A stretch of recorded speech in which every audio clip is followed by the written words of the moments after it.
Hey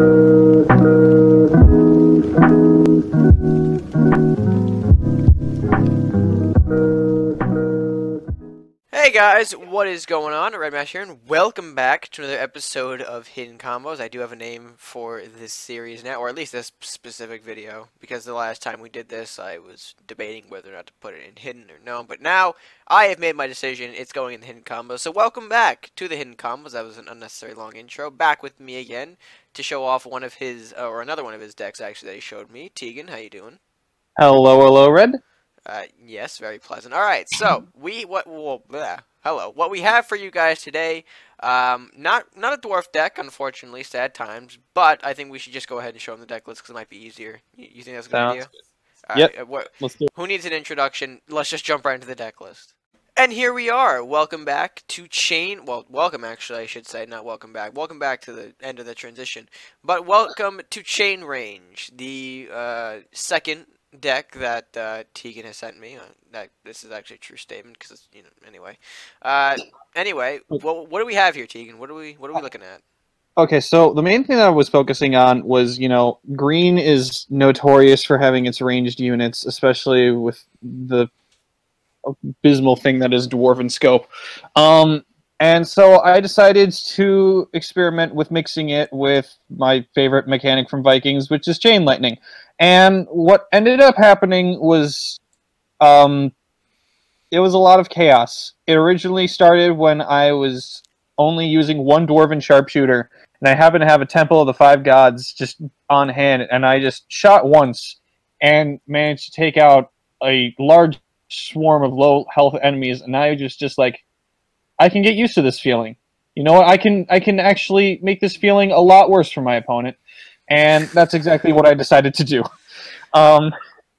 So it's mainly focused around low-cost units, range, and just overall kind of just control and ramp. Mm-hmm.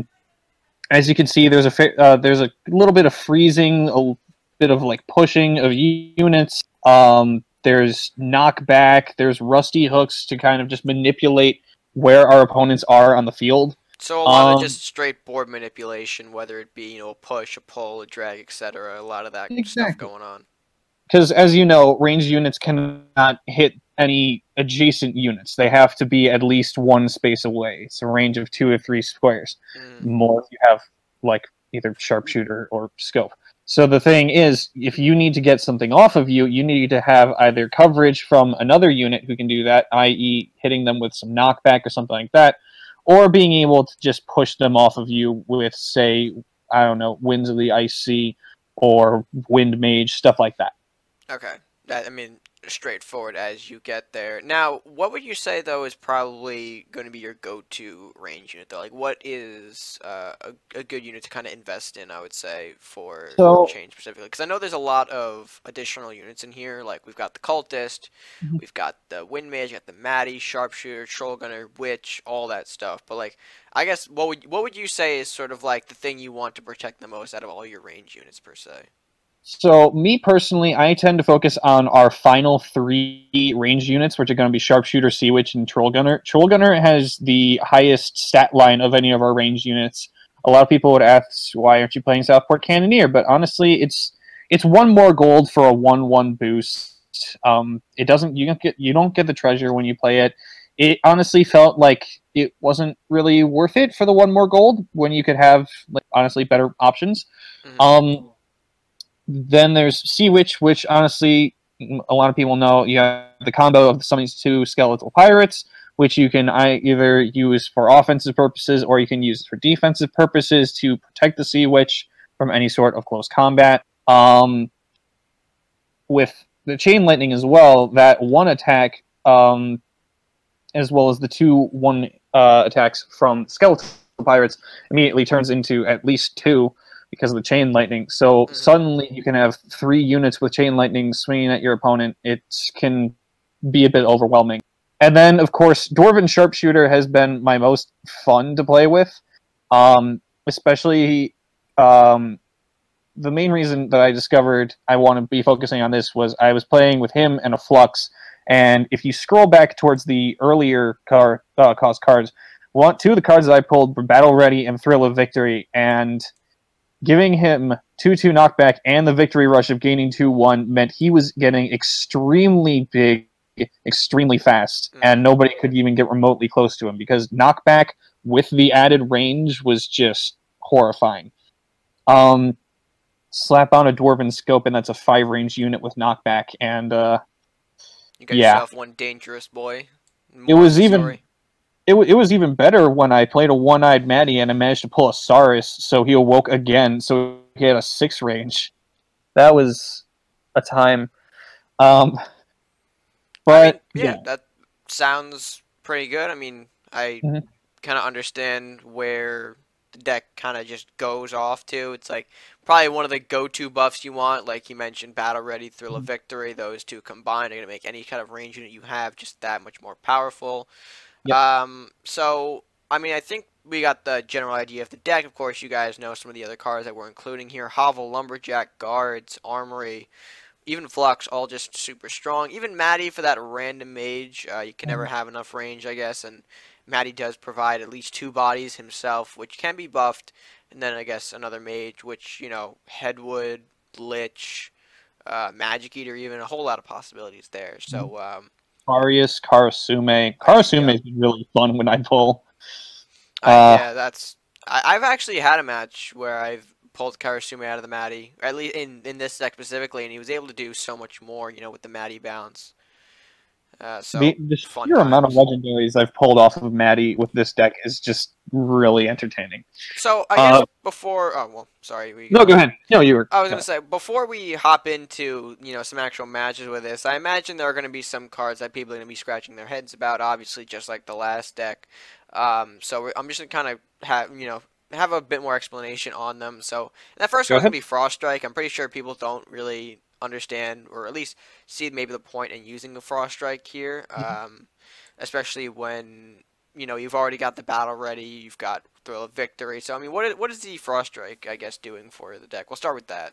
Sure. So Frost Strike is mainly used when you are currently at a bit of a disadvantage. Say you only have like some small units, or I don't know, Hassan City Guards, Asarian Cultists, that kind of stuff. Low level things. And your opponent's coming at you, I don't know, let's just say they played a Salahar Voyager and are coming straight at you with a Minotaur turn 4 or something. You do not have an out to this at the moment. However, if you have something like an Asarian Cultist and you hit them with a Frost Strike, not only are you dealing the 2 damage to them right off the bat, now they're frozen, which means they're also going to stay within the range of your ranged units for next turn. It's honestly just, again, for that general... that draw as well. Exactly. It gives you draw, it gives you a bit more board control, and it's just useful for outing more larger opponents. Yep, I mean, that sounds good. We have to agree with you there on that. And then probably, can we expect the Winds of the Ice Sea for the same purpose, except this time a bit maybe more offensively if you have the advantage? If you want to pull, maybe that's something, like a key target from your opponent, whether like, an Andrew or maybe something along those lines, or even a Fenrir. You can pull that in closer with the Wind of the Ice Sea, freeze it, and then just take it out. I imagine that's kind of serving the same purpose. Exactly. Not only, like, if you think about a ranged unit has a typical range of 3 squares at its maximum. Within Wind of the Ice Sea, you can immediately extend that range to essentially 5 for a turn, and also freeze the unit that's coming towards you. So, exactly same purpose as Frost Strike, essentially. And then maybe, I mean, you might understand, or at least to the viewers, you guys already might know why this card's in here, or you kind of understand. But just in terms of this deck, how does Flux kind of support him, or support the deck? So one of the biggest issues right now that I'm facing, especially with just Vikings and Pirates as a whole, is there's not a lot of draw power. That's kind of one of the main reasons that we decided to include Frost Strike, is because at least it gives some form of draw. Yeah. We also are somewhat lacking in the melee ranged units area. And so I decided to go with something along the lines of Flux, just because, he's a very well-rounded card. He nets you 2 cards every time he swings. And hell, if you want to just throw on a Dwarven Scope on him, you could even start getting, like, draw off of, not even having to engage the enemy. Yeah, that sounds great. So, I mean, with that, we've pretty much covered the deck. Is there anything else that you kind of want to share about it that maybe I didn't specifically ask? Anything that you want to touch up on before we get into the matches? Not really. I mean, one thing that I'm looking forward to is we recently decided to put in some rusty hooks just to experiment to see how he goes. So I'm quite curious to see if he works as well as we hope he does. All right. Yeah, I mean, I guess with that, let's go ahead and see how he does. Let's jump right do into it. the gameplay. All right. So match number 1 here. We seem to have an interesting hand. What are your recommendations in the opening hand here to swap out? What would you rather keep? What would you swap out? I feel like right now, just taking out the Troll Gunner is probably the best idea. We have 2 melee units to buff, keep us at bay. There we go. We have a good 2, 3, 4, 5 set if we just want to pass turn. Oh, we're also fighting Pirate Vikings. Oh, he starts out with an aggressive Salahar Rider. That's probably going to come hit us in the face. I'm going to let that slide by. I mean, yeah, sounds like a good call. He's already wasting cards here. I mean, 4 to, 7. All right, has no response turn 2, though, so prompts us to bring out our boys here. Yep, let's hope it doesn't. Yeah, all right, awesome. I was like a bit nervous too. Like, don't hit the guard. The worst experience is like when you have to hit the guard and it's wow. So do you want to go for the Metal and Armory and just take out that? Yeah, that's honestly my best bet here, just to really get rid of that buff. He's scared of taking damage because he knows he can't heal, but that's a certainly aggressive move to waste the blacksmith buff openly like that. He's actually going to armor up as well. So can we actually play our Sea Witch? I'm thinking Sea Witch. Yeah, and because then now we're threatening, because we also have Temple here, and that's going to be a nice power play if he's going to maybe hold back and defend. Because I'm thinking what he's going to do. Oh, really? Another blacksmith? Oh, no, this is actually fine. All we have to do is hit the castle, and, oh, yeah, just play Temple, salt the castle with that. We are probably going to lose our Sea Witch most likely in this scenario. That's fine. Hit the castle again. We're probably going to have to even hit the blacksmith because our chain doesn't take it out. Now we hit the blacksmith. Yeah, but we will take out the armory and, bring the game 16-13 in our favor. We probably most likely will lose the Sea Witch here, but he does have that skeleton to get rid of. Is he going to go? Yep, Sea Witch. Yeah. That's all good. All right, so we have 3 damage just off of the skeleton.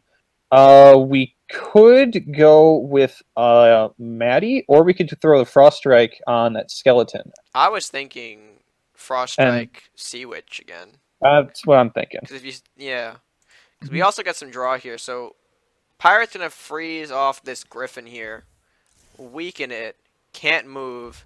Sea Witch comes out, and that's gonna threaten that. Actually, we can even throw the battle ready on him. That's what I'm thinking. I didn't really see that until I just hovered over my battle ready. Oh, no. We could do that, or we could play a Wind Mage. Oh, actually, Wind Mage is definitely the best option. It'll push the Witch up against the wall, which will keep her in range of the Chain Lightning. Yeah. So that goes ahead, takes that out. And so we take out another one. I'm going to send one of the skeletons here. I'm going to push the skeleton. I don't really see why not. And then hell, we can even reinforce our presence with the hook here. True. We can start manipulating the board of whatever he throws at our way. And it seems like we are still completely out of the way of anything that he has. I don't want to jinx us, but... All right! All right, so with that, we're going to take we're going to take the victory here. And hey, I'll get the Viking conquest done. All right. Yay. All right, so with that, a pretty dominant first game, I would say. Let's go ahead and see if we can move into match number 2 equally as dominant, because that's where the real test lies. All right, next matchup here. This is not looking good, though, for a hand, I would say. Yeah. I'm going to swap out Armory and Scope. Is that... Yeah, sounds good. Yeah, because, I mean, I want to keep the Blacksmith. It's our only unit here. Oh, look at that. That's... All right. Oh, and look, you come back into my hand. Ay. He yearns to be played. He yearns. All right. It's a building. What do you mean? It yearns. Sorry, I should not gender the building. I think I just moved for chip damage here. Is that? Yeah. Sounds good. He's got Crusader. High probability of him healing. I was gonna say he's honestly points though to. No, okay, it doesn't. I hope this isn't freaking Parrot. It shouldn't be. I mean, I was working with Yeah, this sounds good. Because then we Captain the can arm the chip, next turn. blacksmith. Yeah, that'll do it. Because again, like I was working with Venomous Fan the other day. He was asking me like, what's the best way to make like parrots, and I was like, either bounce or like honestly some form of school. Just to Actually, get going. I'm gonna win mage All right. because right now that flux is looking really creepy. Mm-hmm. I don't like it. We should get some range on it. Yeah. Yeah, yeah. So I'm thinking, ooh. Oh, that's not fun. All right. Um, I feel like right now Armory and just taking out the captain is probably the best way to go. It's not ideal because he's gonna get some draw off of But what Flux. about throwing the troll gunner out? And If then you want to move Troll Gunner and yeah, should I put him up here? sure. Yeah, because right now there's no way he's got the removal for a goddamn troll gunner. And even He if he has weakens it 7. with He a could... mugging. Oh, hi. Okay. What? What? That's interesting. Oh, sure. Oh. Let's Oh, I put him get it. there. I get it. Um, Oh. I mean, if you want to, and we still have enough for an armory. Does he need to go? Do you want to do armory, or do you want to do a dwarven sharpshooter? We need the armor to take it out. Are we planning on taking it out this turn? Oh, that's right. Because it's not going anywhere. True. My only fear is like he carries cleanse of all things. Let's not. Sorry, do you carry cleanse in this deck? Oh, I goddamn hope not. Yes. I'm also gonna Everyone's... move the troll gunner one down because I feel like maybe I can even go ahead and threaten the It'll rest of the pressure the board here. flux a little. Oh yeah. Yeah. And for Another mercenary estate execution. won't help you unless you got school in there, buddy. Alright, so here's what I'm Uh, thinking. Double blacksmith. I was thinking blacksmith armory, but that works too. Oh, well, yeah, no, because then it also does. Yeah, no, you're right. I'm gonna go blacksmith armory. Cool, cool. Same game, same game. Because then we could also just bop. Yep, and double bop. All right, so wins the icy, folks. There it is. Honestly, that was Feels good. That's a feel good moment. And now this is where the deck's really gonna start to like shift here because we can just threaten a whole bunch of range here. I don't know what he's got going on with these double estates. Yeah, again, he doesn't have any schools right now, so right now they're not really doing any good. Oh, he's fighting ranged with range. But the issue is, we have more range. Excuse me, sir. Can you just bop? This is going well. I can even just push that right there, right? Yeah. Can even just threaten with it. All right, so I think this is GG. If you guys enjoyed the video. I mean, that's 14 damage right off the bat. 16, 17 with the blacksmith. I'm just hoping we draw another armor to just close out. My only concern is that that's a waste of the armor arbiter. Is he gonna go for the armory? Oh yeah, go for the armory. All right. Yeah, yeah. Why wouldn't you go for the armory in that sense? That's fine. It does not matter. Wait, 17. Okay. Yeah, so we're at 14. I'm just gonna start chipping cast a little bit here. Like I'm just gonna do this. You want to slap battle ready on? Yeah, you see what I'm saying. I'm just gonna slap it on here. Just start getting the chip going. Yep. I can even just push that rat all the way up, right? Like there's no way the swordsman can hurt me with it, unless. Correct.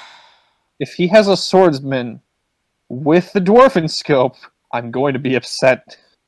We can actually probably prevent that. We can prevent that play. If I move him right there, his cleave won't hit it. Yeah, let's do that. His cleave won't, because what the swordsman cleave does in terms of range, for those of you who may not be familiar, swordsman will hit its intended target, but cleave everything around his physical body. God, hello. I mean, that's fine. I did not... Should I just make him even more sad with the second troll gunner at that point? Yeah, let's do it. I'm even going to block off your summoning space down there. Good. Then we can start pushing down on the bottom. Whee! Oops, very loud. Sorry, did I hurt your ears? I'm good. Oh, let's say, because if it hurts your ears, then great. That audio's. Ugh. All right, Oh Ranger. boy. Oh no. I hope you realize that this it's not a win, it's a trade. And both of us are still alive.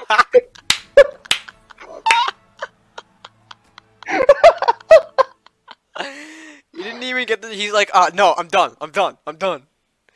Ay, that was. All right, level That up was pack. fun.